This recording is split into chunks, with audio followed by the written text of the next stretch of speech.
Hello friends, welcome to our channel. Hope you are all safe and in good health. I am Professor Akhilesh Shah and it's my fourth lecture today. I am going to start a new topic called income from other source. I have completed introductory part so far. So the name of the topic is income from other sources.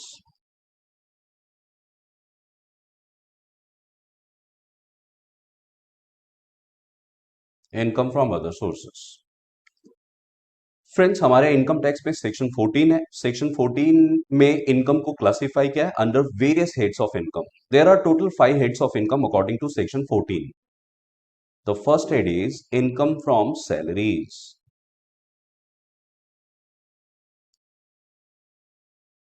Next head is income from house properties.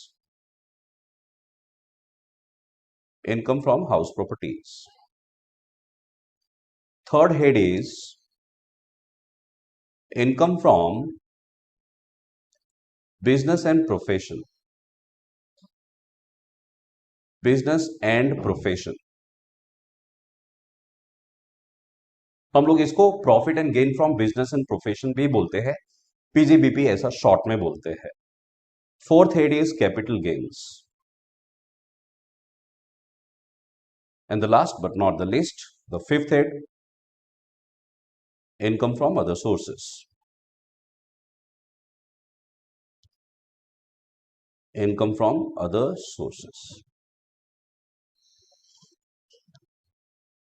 Friends, हमें पता होना चाहिए कि हमारा income कौन से head में जाएगा. मतलब we should be able to classify whether our income is taxable as income from salaries, house property, business and profession, capital gain or income from other source. Sir हमें कैसा पता चलेगा, हमें कैसे पता चलेगा हमारा इनकम कौन से हेड में जाएगा. एक्चुअली इनकम को क्लासिफाई करना बहुत आसान है क्योंकि इसके प्रोविजंस दिए हुए हैं अंडर वेरियस सेक्शंस. जैसे फॉर एग्जांपल आप इनकम फ्रॉम अदर सोर्स अगर सीख रहे हो तो यहाँ पे सेक्शन 56 है और ये सेक्शन 56 बोलता है कि अगर आपका income first 4 heads of income में नहीं आ रहा है, मतलब समझो अगर आपका income is not taxable as income from salary, neither house property, business and capital gain, then it will be taxable as income from other source. मतलब इनकम फ्रॉम अदर सोर्स में कौन सा इनकम जाएगा? जो जो इनकम फर्स्ट 4 हेड में नहीं जाएंगे वो सारा income income from other source में जाएगा अकॉर्डिंग टू सेक्शन 56. मतलब सेक्शन 56 बोलता है ये रेसिडुअल हेड है. रेसिडुअल हेड का मतलब बचा कुचा हेड है.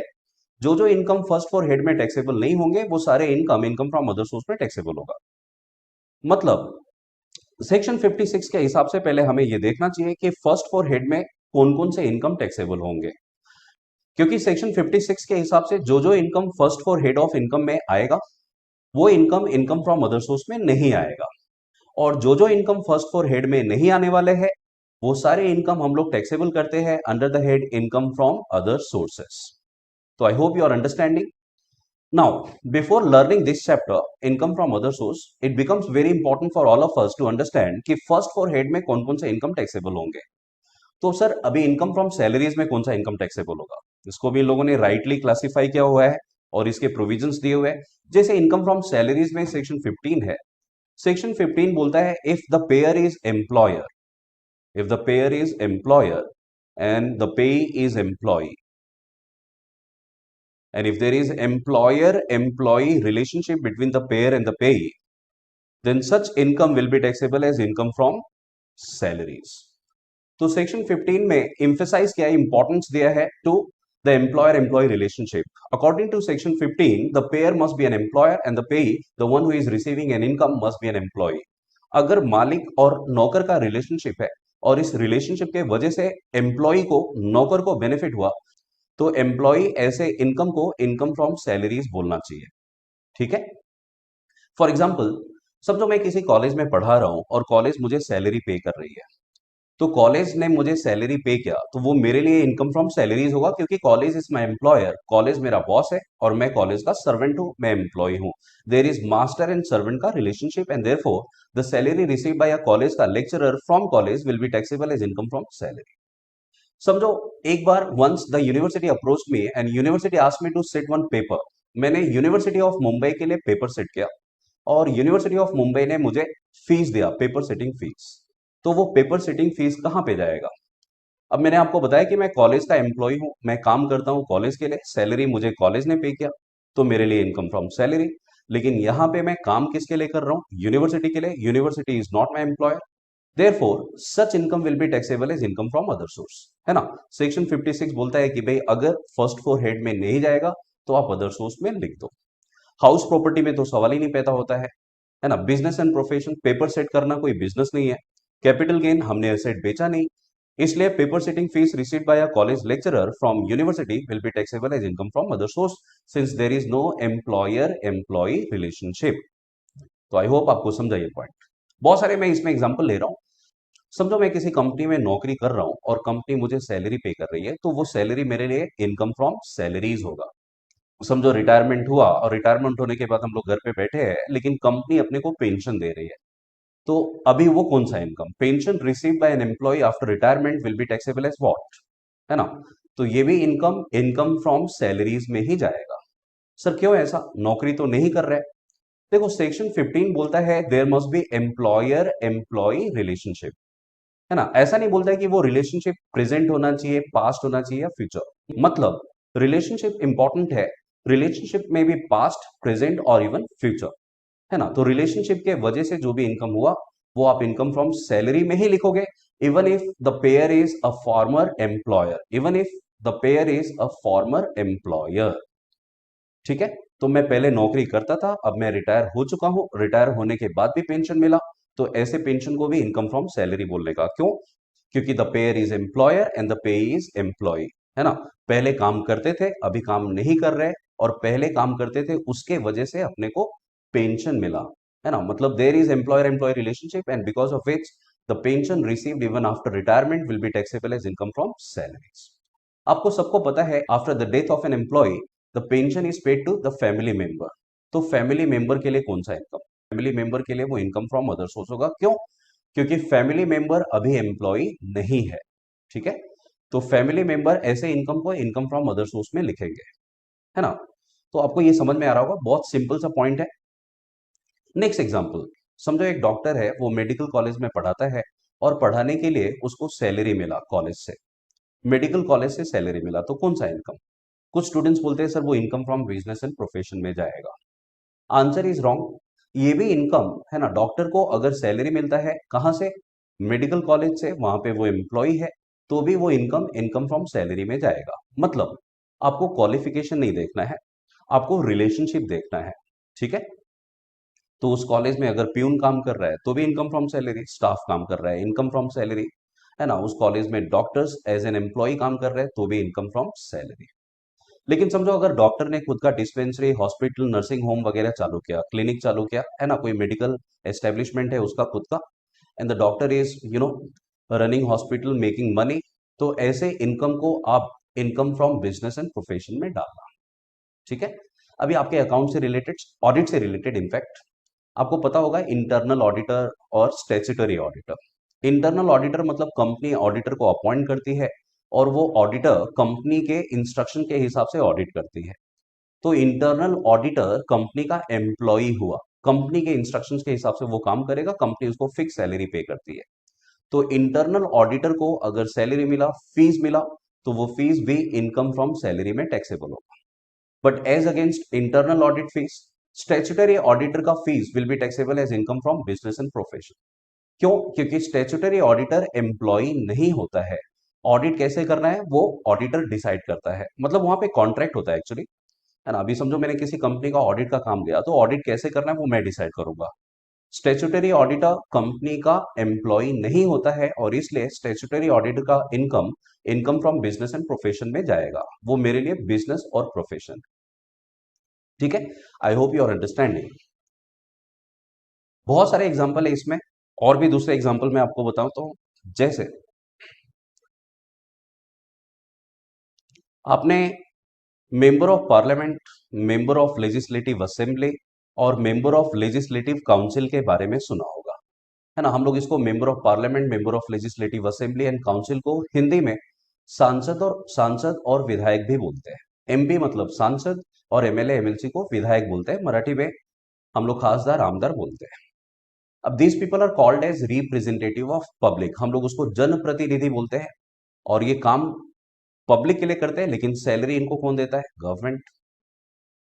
है ना। तो since they are not government employee, इसको आप गवर्नमेंट एम्प्लॉय नहीं बोल सकते। MP, MLA, MLC government employee नहीं है, तो इसके लिए जो भी इनको सैलरी मिलेगा वो salary income from other source में जाएगा। ठीक है, सिंपल। इसके जैसा ही एक सिमिलर एग्जांपल है ना, डायरेक्टर्स का। अभी आपको सबको पता है कि कंपनी में डायरेक्टर्स होते हैं और ये डायरेक्टर्स बोर्ड मीटिंग अटेंड करते हैं। बोर्ड मीटिंग अटेंड करते हैं, तो बोर्ड मीटिंग अटेंड करने का बोर्ड मीटिंग फीस मिलता है डायरेक्टर्स को, है ना। लेकिन आपको ये भी पता है कि बोर्ड मीटिंग में शेयर होल्डर तो होते नहीं है, मतलब these people are actually representing shareholder in the meeting, है ना। Directors are actually representing shareholder in the meeting, they are working for the shareholder. लेकिन शेयर होल्डर ने फीस नहीं दिया, फीस किसने दिया? कंपनी ने। तो ऐसे भी फीस को आप इनकम फ्रॉम अदर सोर्स में लिखोगे। हाँ, लेकिन अगर डायरेक्टर्स, समझो फुल टाइम डायरेक्टर है, एग्जीक्यूटिव डायरेक्टर है और डायरेक्टर को सैलरी मिल रहा है ना। डायरेक्टर काम कर रहा है कंपनी में और डायरेक्टर ने सैलरी लिया, तो ऐसे सैलरी को आप इनकम फ्रॉम सैलरीज में ही लिखोगे। क्यों? क्योंकि काम कर रहा है किसके लिए? कंपनी के लिए। सैलरी कौन दे रहा है? कंपनी। तो हम लोग उसको इनकम फ्रॉम सैलरी में टैक्स करने का। ठीक है। एक्सेप्शन क्या है? Board meeting fees. Board meeting fees हमेशा इनकम फ्रॉम अदर सोर्स में लिखने का। ठीक है, तो आई होप यू अंडरस्टूड। इसके आगे मतलब इनकम फ्रॉम अदर सोर्स में क्या क्या गया। अभी हम लोग इनकम फ्रॉम अदर सोर्स सीखने वाले हैं, तो इनकम फ्रॉम अदर सोर्स से रिलेटेड कौन कौन से इनकम। तो बोलेगा सर एमपी, एमएलए, एमएलसी को अगर सैलरी मिला तो इनकम फ्रॉम अदर सोर्स में जाएगा। बोर्ड मीटिंग फीस अगर मिला तो इनकम फ्रॉम अदर सोर्स में जाएगा। और पहला एग्जांपल जो मैंने फर्स्ट एग्जांपल आपको बताया कि मैं कॉलेज में पढ़ा रहा हूं और यूनिवर्सिटी ने मेरे को फीस दिया, तो वो पेपर सेटिंग फीस भी इनकम फ्रॉम अदर सोर्स में जाएगा। हम लोग उसको बोलते हैं income receive from non employer, remuneration receive from non employer. ठीक है, तो अदर सोर्स में क्या क्या गया आपको समझा। आगे बढ़ते हैं।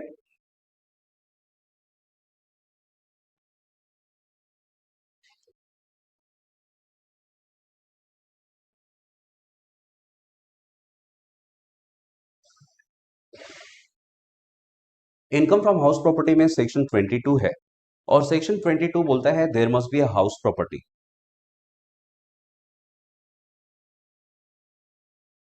And assessee should be the owner. Assessee owner होना चाहिए। ठीक है, मतलब समझो आपका घर है और आप उस घर के मालिक हो, तो उस घर के वजह से जो भी इनकम होगा वो इनकम आपको income from house property topic में लिखना पड़ेगा, है ना। These two condition must satisfy, है ना। मतलब दो कंडीशन सेटिस्फाई होना चाहिए, आप घर के मालिक होने चाहिए और आपका घर होना चाहिए, उस घर के वजह से बेनिफिट हुआ तो ऐसे बेनिफिट को आप इनकम फ्रॉम हाउस प्रॉपर्टी में लिखोगे।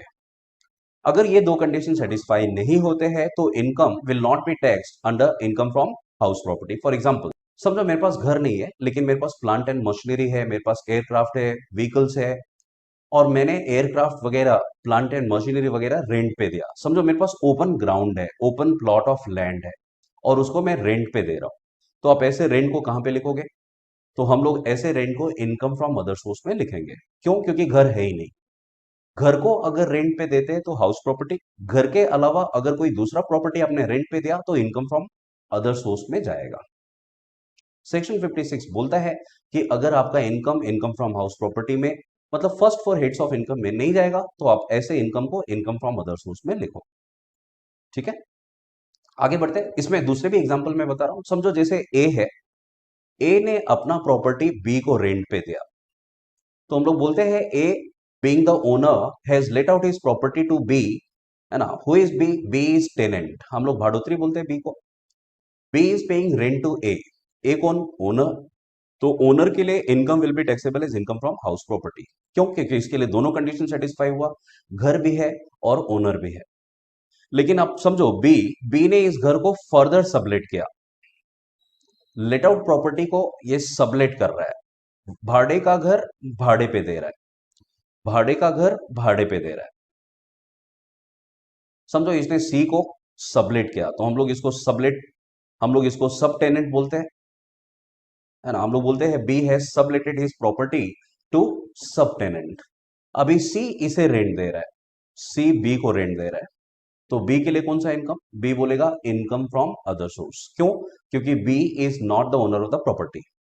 तो आपको समझा होगा, ए ओनर है इसलिए A income from house property में लिखेगा, और B is not the owner, he is a tenant, he is also receiving an income by subletting the property, therefore B will pay tax as income from other source.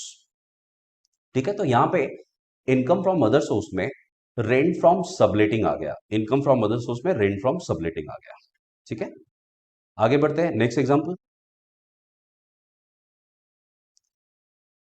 समझो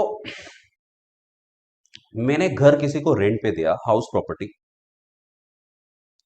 है ना, मेरा house property मैं किसी को rent पे दे रहा हूं,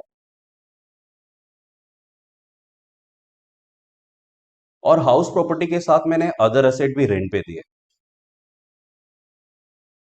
है ना। हाउस प्रॉपर्टी के साथ समझो मैंने अदर फैसिलिटीज दिया, जैसे फर्नीचर दिया, एसी, फ्रिज, वॉशिंग मशीन वगैरह दिया।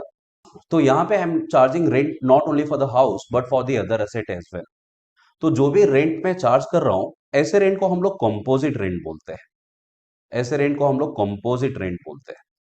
और कंपोजिट रेंट का मतलब होता है rent of a house along with other asset. ये कंपोजिट रेंट का अमाउंट हम लोगों ने सेपरेटली डिसाइड नहीं किया है, मतलब बाइफर्केशन नहीं किया कि भाई हाउस प्रॉपर्टी का रेंट कितना, अदर एसेट का रेंट कितना। तो दोनों property was jointly let out, है ना, for a single amount, and that amount is called as what, that amount is called as composite rent. तो आप कंपोजिट रेंट को स्प्लिट नहीं कर सकते, आप बता नहीं सकते कि घर का रेंट कितना, अदर एसेट का कितना। तो आप ऐसे रेंट को इनकम फ्रॉम अदर सोर्स में लिखोगे। ठीक है, तो इनकम फ्रॉम अदर सोर्स में कितने इनकम आ गए, 3 इनकम आ गए। पहला कौन सा इनकम आ गया, पहला मैंने आपको बताया, अगर घर को छोड़ के हम कुछ भी भाड़े पे दे रहे हैं, घर को छोड़ के, जैसे ओपन ग्राउंड मैंने रेंट पे दिया, जैसे प्लांट एंड मशीनरी है, एयरक्राफ्ट है, व्हीकल्स है, बुक्स है, अगर ये सब रेंट पे आप दे रहे हो तो आप उसको इनकम फ्रॉम अदर सोर्स में लिखोगे। दूसरा मैंने बताया, अगर आपने भाड़े का घर भाड़े पे दिया, है ना, rent from subletting will be taxable as income from other source. और थर्ड मैंने एग्जांपल आपको बताया, कंपोजिट रेंट है, we are charging rent for the house as well as the other asset, है ना, हम लोग कंबाइंड रेंट चार्ज कर रहे हैं फॉर बोथ, तो ऐसे रेंट को भी हम लोग इनकम फ्रॉम अदर सोर्स में लिखेंगे। ठीक है, आगे बढ़ते हैं। In fact income from house property में और भी बहुत सारे एग्जांपल है, लेकिन वो सारे एग्जांपल अभी मैं आपको एक्सप्लेन नहीं कर रहा हूं, क्योंकि मेनली अभी हम लोग इनकम फ्रॉम अदर सोर्स सीख रहे हैं। ठीक है, तो my explanation is restricted to the income from other source topic. तो हम लोग देखेंगे जब इनकम फ्रॉम हाउस प्रॉपर्टी आएगा तो मैं उसमें और भी आपको एग्जांपल बताऊंगा। नेक्स्ट साइड है income from business and profession. Income from business and profession में सेक्शन 28 है। सेक्शन 28 आप पढ़ोगे तो आपको क्लियर आइडिया नहीं मिलेगा। रीजन क्या है, सेक्शन 28 में इन लोगों ने एग्जांपल्स दिए हुए हैं इनकम के, कि कौन कौन से इनकम बिजनेस एंड प्रोफेशन में टैक्सेबल होगा। But since you are all commerce students, आपको सबको पता है कि बिजनेस एंड प्रोफेशन में हम लोग गुड्स बेचते हैं, सर्विसेज देते हैं, है ना। गुड्स बेच के, सर्विस देके अगर पैसे आ गए, अगर इनकम आपने अर्न किया, तो ऐसे इनकम को आप बिजनेस एंड प्रोफेशन में लिखोगे। तो आप शॉर्ट में ऐसा याद रखना कि in case if the dealer, if the supplier is selling goods, providing services and making money and earning profit, such profit will be taxable as business and profession. ठीक है, अगर आप सर्विस प्रोवाइडर हो, समझो आप प्रैक्टिसिंग चार्टर्ड अकाउंटेंट हो, आपने अपने क्लाइंट को ऑडिट का सर्विस दिया, ऑडिट फीस लिया, तो आपके लिए income from business and profession. आप डॉक्टर हो, आप अपने पेशेंट का ट्रीटमेंट कर रहे हो और उसका कंसल्टेशन फीस, ट्रीटमेंट का चार्जेस आपने लिया, तो आपके लिए income from business and profession. समझो अगर आप डीलर हो, गुड्स बेचते हो, गुड्स खरीदते हो, उस पर प्रॉफिट हुआ, तो ऐसे प्रॉफिट को आप income from business and profession में डालोगे। सर अगर हमने बिजनेस को ही बेच दिया, तो बिजनेस को बेचना मतलब हम लोग एक्चुअली एसेट बेच रहे हैं, तो अगर आप एसेट बेचोगे तो ऐसे इनकम को आप कैपिटल गेन्स टॉपिक में लिखोगे, है ना। कैपिटल गेन्स में सेक्शन 45(1) करके है। ये सारे सेक्शंस मैं लिख नहीं रहा हूं क्योंकि टीवाई बीकॉम के हिसाब से इंपॉर्टेंट नहीं है, मैं खाली आपके नॉलेज के लिए एक बार ऐसा बता रहा हूं। तो यहाँ पे सेक्शन 45(1) है ना, which says that there must be a capital asset, capital asset होना चाहिए, and there should be a transfer of such capital asset, asset को ट्रांसफर करना चाहिए। ट्रांसफर का मतलब आप सिंपल मीनिंग ऐसा याद रखो, सेल करना चाहिए, है ना। लेकिन खाली सेल नहीं आता है, ट्रांसफर में सिर्फ सेल नहीं आता है, there are other modes of transfer as well, है ना। वो क्या है वगैरह हम लोग कैपिटल गेन टॉपिक जब भी सीखेंगे तो मैं बताता हूँ।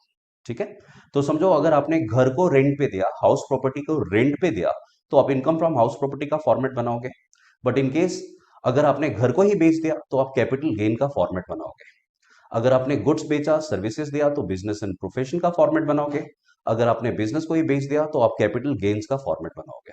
समझो बिल्डर फ्लैट्स बेच रहा है ना, बिल्डिंग बनाया, बिल्डिंग कंस्ट्रक्ट किया, उसके फ्लैट बेचे, तो बिल्डर क्या बोलेगा? बिल्डर बोलेगा income from business and profession, क्योंकि उसका डे टू डे एक्टिविटीज है। और अगर हम लोगों ने फ्लैट्स बेचे जिस घर में हम लोग रहते हैं, तो हम लोग उसको कैपिटल गेन्स बोलेंगे। ठीक है, it is very simple to understand and classify. Last बच गया इनकम फ्रॉम अदर सोर्स। तो इनकम फ्रॉम अदर सोर्स में क्या क्या जाएगा, इसको समझने के लिए मैं इसमें कोड देता हूं आपको। इस कोड के हिसाब से याद रखना कि अदर सोर्स में कौन कौन से इनकम जाएंगे। पहला इनकम है डिविडेंड इनकम। डिविडेंड इनकम, अभी डिविडेंड किस पे मिलता है? शेयर्स वगैरह पे मिलता है ना, इक्विटी शेयर्स पे, प्रेफरेंस शेयर्स वगैरह पे। इंडियन कंपनी का शेयर हो सकता है, फॉरेन कंपनी का। तो डिविडेंड इनकम को हम लोग इनकम फ्रॉम अदर सोर्स में लिखने का। नेक्स्ट इनकम है कैजुअल इनकम। कैजुअल इनकम मतलब विनिंग इनकम। ऐसे इनकम जो अनसर्टन है, जैसे gambling, betting, race course, card game, puzzle game, TV game वगैरह। तो ये सब इनकम आप इनकम फ्रॉम अदर सोर्स में लिखोगे। दूसरा है की मैन इंश्योरेंस पॉलिसी अमाउंट, है ना। की मैन इंश्योरेंस मैं बताता हूं आपको जब ये टॉपिक में जाऊंगा डिटेल में। तो keyman insurance policy amount received will be taxable as what? Income from other source, है ना। उसके अलावा क्या हो सकता है?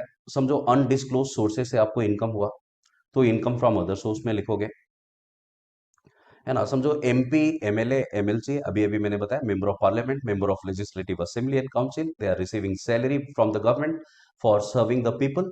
तो उनके लिए वो income income from other source में टैक्सेबल होगा। एम में दूसरा भी पॉइंट है minor children's income, minor child's income. तो हम लोग सीखेंगे जब ये पॉइंट आएगा तभी बताता हूं आपको। नेक्स्ट है एग्रीकल्चरल इनकम।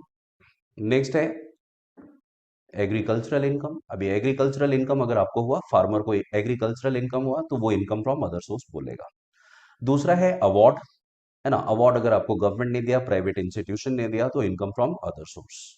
नेक्स्ट है रेंटल इनकम। अभी अभी मैंने आपको बताया रेंटल में तीन टाइप के रेंटल इनकम हो सकते हैं, जैसे पहला rent from asset other than building, दूसरा कंपोजिट रेंट, और तीसरा रेंट फ्रॉम सबलेटिंग। फिर है आर, इस पे रेंटल इनकम जाएगा। रेंटल इनकम में आपको मैंने बताया तीन टाइप के रेंटल इनकम हो सकते हैं, जैसे rent from asset other than building, composite rent और रेंट फ्रॉम सबलेटिंग। उसके अलावा इसमें रॉयल्टी इनकम जाएगा, और उसके अलावा रेम्यूनरेशन फ्रॉम नॉन एम्प्लॉयर भी आएगा। तो हम लोग सीखेंगे बाद में। दूसरा है इंटरेस्ट इनकम। समझो अगर आपने किसी कंपनी के डिबेंचर्स, बॉन्ड्स में इन्वेस्ट किए हुए हैं, तो वहां से आपको इंटरेस्ट मिलेगा। आपने बैंक में सेविंग अकाउंट ओपन किया, फिक्स डिपॉजिट ओपन किया, वहां से इंटरेस्ट मिलेगा। आपने किसी को लोन दिया है, तो वो सामने वाला आपको इंटरेस्ट देगा। मतलब इंटरेस्ट के वेरियस सोर्सेस होते हैं। इंटरेस्ट अगर आपको मिला, तो आप इसको इनकम फ्रॉम अदर सोर्स में टैक्स करोगे। फिर है गिफ्ट इनकम, है ना। What is gift income? Gift income is an income received without consideration. Free में, फुकट में पैसे मिले, तो आप गिफ्ट इनकम को इनकम फ्रॉम अदर सोर्स पे टैक्स करोगे।